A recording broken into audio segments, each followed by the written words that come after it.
I'd like to take a moment to thank my channel members for your continued support. Thank you, and consider joining today for added perks and exclusive content. Hello and welcome, I'm Bert the Stormtrooper, and today we're going to be taking a look at the Transformers Beast Wars SCORPONOK, and I love this toy. Originally released in 1996, this was a Mega Class figure and it retailed for approximately $15. So here we have SCORPONOK. SCORPONOK was such a cool figure or character in the show, and I absolutely love this new figure. Now, as of the time of this recording, this figure is getting a reissue. It is available at store shelves right now. As of the time of this recording, it's the same mold with updated colors to make him look a little more show accurate. But this is the original 1996 version that we have here in front of us. So SCORPONOK is, of course, a scorpion looking really cool and absolutely massive. Right here in this configuration, he is approximately 12 inches long. Of course, you can kind of move him around, move the arms around a little bit and whatnot to make him a little longer if you'd wish. He's about 5 inches tall at the top of the tail here, but you can also move this hinge up here if you wanted to kind of give him like a striking pose. You can do that as well. And then, of course, that's going to be even taller. So depending on how you pose him, but the way I've got him right here, he's going about 12 and 5 right there. Again, SCORPONOK is pretty much just a black scorpion with some what am I going to call this? Like a metallic blue? Yeah, we're going to go with like a metallic blue. Details right here for his claws and also for his fangs. He's got some red eyes, red on the legs right here, and then he got some little red details going back or along the tail right there, and then over here on mostly on the hinges, that kind of stuff, ending in that metallic blue tip right there for his stinger with red at the very tip right there. Looking really nice. I absolutely love. I have always loved the way this figure looks. Now, he does have a couple of attack features with the claws right here, but I think I'm going to hold off for those to robot mode. However, I'm sure everybody's aware of the flaw with this figure where the launcher wears out with time. I have done work to mine, so it is holding. It does work, but it tends to be on a hair trigger. Don't be surprised if this fires off during transformation. Fingers crossed that it won't, but it probably will. As far as articulation goes, here in Scorpion mode, the arms can move, I guess the claws right here. So these can move here up and down. You can also move them in and out. You can bend them here at the little elbow, and you can also turn them at the claw. This one's not really going to open, but this one you can open a little bit. You're not going to want to open it all the way, but it does open a little bit. The head, because of the way the articulation is going to work later on, you can actually move the head slightly up and down right there, and also his little fangs, you can kind of move them up and down a little bit. If you wanted to kind of give him like an open mouth or a closed mouth kind of a thing, you can kind of do that as well. And then back here on the tail, we've got this hinge right here. This is where the attack feature for the beast mode comes in. You've got a hinge right here. You can fold this forward, and then you've got this little lever up here. If you press on that, he's going to sting straight down like that, which is really neat. You can also do it way back here, I guess. I guess you could do it. There's a couple of hinges. Mostly you're going to use this one here for that attack feature like that. But there is another hinge here at the midsection that you can turn, which also looks really nice for posing if you want to pose it like that instead. That also looks really nice. And then you can still use that. But, you know, he's kind of stinging himself in the head, so you don't want to do that really. This one, I mean, this hinge is really meant for the robot mode. Again, we're going to get into that, into the transformation, but you can use it in this mode for posing, and it makes him look really nice. In fact, I'm going to leave him like that and do a quick comparison with the current Kingdom SCORPONOK, which is an updated it's an update to this character. Same character, it's updated. And this is a really nice show accurate or animation accurate. It's a little short. We've covered that in his own review, but yeah, it looks really nice, and that's what the two of them look like together. Now, getting into transformation, as you can imagine, relatively simple figure. So we're going to start with, well, we already started, right? So we had this straight. If you had that straight, go ahead and bend it up at that hinge right there. We're going to come around the bottom here. We're going to take the head and we're going to separate it here from the bottom. These are going to be the legs. So you're just going to pull down on these and separate the head right there. There are 2 pegs here and here that are plugged into these ports there and there. So just go ahead and separate these, and then you're going to open these up all the way, the fang and the top of the head, away from each other to form the robot's feet. Let's see. Go ahead and just kind of spread these out to the side, because we're going to do some really cool flipping stuff here in a moment. The head for the robot is tucked away right in there inside of the tail. Go ahead and pull this out. Bring it all the way up, and you'll notice that when it comes out on this hinge, there's a little peg right there. So now we're going to rotate this entire thing up and over, and we're going to take that peg and plug it into that port right up there. Don't know if that's showing on camera. There we go. Okay, so that's there. And now go ahead and straighten out the legs. Take the scorpion legs, flip them back. Take the tail right here at this hinge and flip it around. And then finally turn the arms down and then bring them down to straighten them out and kind of give them some elbows there. So turn the shoulders, bring these down. There goes the bee.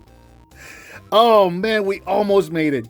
We almost made it without that shooting. Oh, that was so close. I am not going to start this review over again. We're going to go with that. And yeah, get him. No, it's not going to hold. Of course, camera start rolling. Things don't start, or things stop working. All right, let me see if I can get this guy back in there and holding. And get him nice and straightened out. And there we go. There is Scorponok. In his robot mode.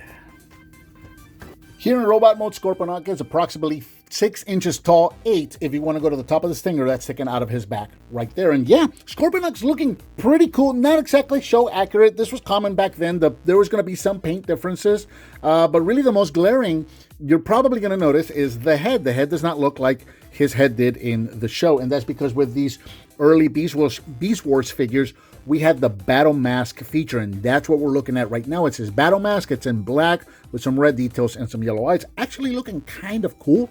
But if you want to see his actual face, we're going to take that battle mask, split it in half. It's just going to rotate each half. It's going to rotate around his head and towards the back there, revealing his actual robot head. And this one is actually more accurate to what we saw on the show. You got that head is done mostly in the metallic blue, same as the claws right there. You got a gold visor, a gold chin piece, and the white on the mouth right there. Looking pretty cool. The rest of the deco, the figure is decorated mostly in black. Most of the black carries over from the Scorpion mode. You've got those metallic blue details here for the claws. You've got the red details here along his body. And then we've got the added metallic blue for the knee, shin, and feet right there. Going around the entire robot, pretty clean, not a lot of kibble. I'm especially impressed with the legs themselves. Usually when you had characters that transforms from like insects and they had a lot of legs, like for example like a waspinator or a black arachnia or a tarantulas, the legs kind of had a tendency to just stick out everywhere. And this one actually kept it pretty clean and tucked in tight, which is really nice. And I think this even handled it better than the Kingdom version did. Love the way that those clean up right there. You've got the tail on his back right there, but that is supposed to be there. So I'm not really going to count that as kibble. Pretty clean robot right there. Articulation-wise, the head is on a ball joint. You can move this back and forth, up and down a little bit. You can turn it side to side.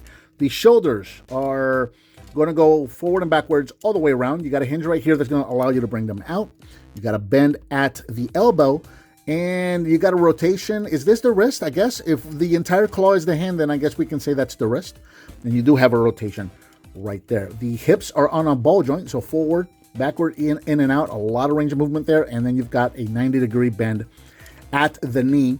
The feet don't really have articulation, as it were. There are pins right here. You can move these back and forth a little bit. That's due to a transformation, but it's not like you can move the foot itself up one way or back the other.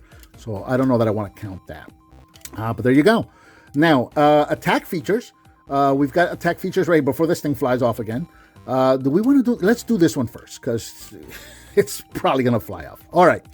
So now this is, again, this is a known flaw with this character. There's a little... Not with this character, with this figure. There is a little hook piece right here That does wear out with time. I've taken steps to keep mine working, but yeah, it's kind of like on a hair trigger. So as I'm playing with it, it's probably going to try to go off. So we might as well. What's going on? This guy does not want to stand straight. We might as well just do this one now. All right, so on the show, he had his little drone that looked like a little bee that he would shoot out of his claw. That's what we're looking at right here. We got a little trigger right back here. If we pull back on that, that's going to shoot out our spring-loaded bee drone just like that. So go ahead and set him over here, and let's take a look at all of a sudden,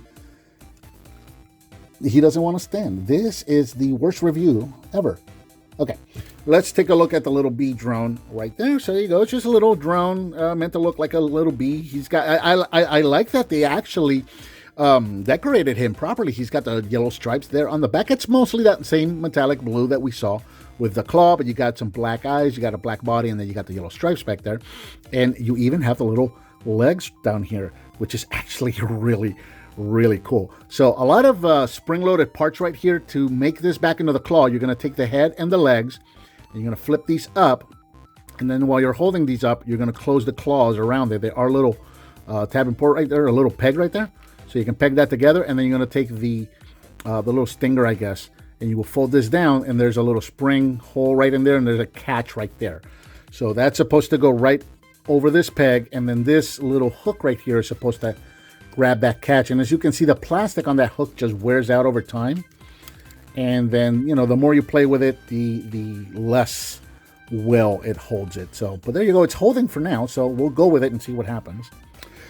He does retain his tail attack, so you can actually use the little lever right here, and let's see, move that up a little bit. You can actually still kind of use that tail attack. It's not the most effective attack, I guess. If somebody much taller than him was attacking him from the front, I guess he could try to sting him in the face. Other than that, yeah, that's not going to do a whole lot, but it's there if you want to use it. And then finally, on this claw, yes, I know, that flew off. I'm not going to bother with it. And then finally, we got a missile launching feature on this claw here. You've got two missiles that are already preloaded right in there. So you take this claw, and you see that it opens just so. If you keep pushing on that and open it all the way, that's actually going to shoot those missiles out. And then you have to go find them. Now, once you found your missiles, this is what the missiles look like right here. Actually, pretty long. It's kind of cool that that entire missile fits all the way in there. So there you go. That's what they look like. And then just to load them back up again, you just hold that open and just slide them right in there until they clip in place, and you're ready to launch again. So you go, just open that up all the way, and there you go. That's how you launch those back up again. I guess this does open up, so I guess you can count that as articulation, I suppose. If you want to count that for articulation, I don't know. It's there. It's a hinge. You can use it if you want to use it. And now for a couple of quick comparisons. Here is the Beast Wars 1996 Scorponok with the current Kingdom Scorponok, so you can see how these guys look like together. And again, I love the way this guy looks, except for he's just too short. Other than him being short, this is a fantastic representation of what this character was on the show. Looks great. So there he is with Scorponok. Just to do a G1 comparison, here he is with G1 Browning, the red version. So you can see what the two of those look like together. And just because I have him here on my desk, here he is with Flying Fists He-Man. So you can see what the two of them look like together. So yeah, fantastic figure. Absolutely love this figure. If you're gonna get it, which I recommend you do, especially if you're a fan of Beast Wars, I absolutely recommend you get yourself a Scorponok. Definitely go after the current reissue. If you go after one of these original ones like I have here, more than likely you're going to get one with a broken launcher. And if it's not broken, you're going to have one that constantly misfires just the way mine does. So definitely get yourself the new reissue. Totally worth it. It's got a more not current, but a more accurate paint job to what you saw on the show. It's the exact same mode, and I think that one you'll be less frustrated with it as this one can tend to be. This one can tend to be. I love this figure, but it can be a little frustrating when you're trying to do something with it and that thing just keeps launching out all the way. But yeah, fantastic figure. Really happy happy to have it in my collection, and it looks fantastic with the rest of my Beast Wars figures. And I think that about does it for the Transformers Beast Wars 1996 Scorponok. What did you think of this figure? Let me know down in the comments. Give me some thumbs up, subscribe, and hit that bell icon so you're notified when I upload a new video. I've got a donate button up there, and I also now offer channel memberships. If you want to do either one of those, I would greatly appreciate it. Please share with your friends if you like what you see, and I'll talk to you next time.